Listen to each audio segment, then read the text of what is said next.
Գյումրի կատարած այցի շրջանակում Հայաստանի Հանրապետության աշխատանքի և սոցիալական հարցերի նախարար Արսեն Թորոսյանը անդրադարձավ Լեռնային Ղարաբաղից բռնի տեղահանված անձանց սոցիալական ապահովության կարևորություններից մեկին՝ զբաղվածության և բնակապահովման ծրագրերին։ Կառավարության որոշում ընդունեցինք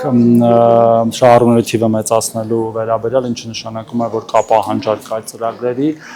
նաև հիմա մշակման ընթացքի մեջ են մեկ ծրագրի փոփոխություններ եւ նոր ծրագրի ներդրում, որը կապված է լինելու բնակապահովման ծրագրի հետ, որպեսզի մեր քաղաքացիներն երբ որ բնակարան են ձեռք բերում, նաև հնարավորություն ունենան դրանից հետո պետական աջակցությամբ կամ ինքնազբաղվածություն ունենալ, այսինքն իրենք ինչ-որ ձեռնարկատիրությամբ զբաղվեն, կամ արդեն մեր զբաղվածության ծրագրերը հենց իրենց հետ փոխկապակցվի, որտեղ կարծում ենք, որ մեկը մյուսին իրականում ուսումնասիրություններն են ցույց տալիս, որ հիմնականում այդ ստացած հավաստագրերը օգտագործում են այն քաղաքացիները,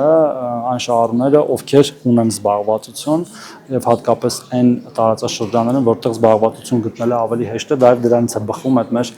փոփոխությունների մասին քննարկումները։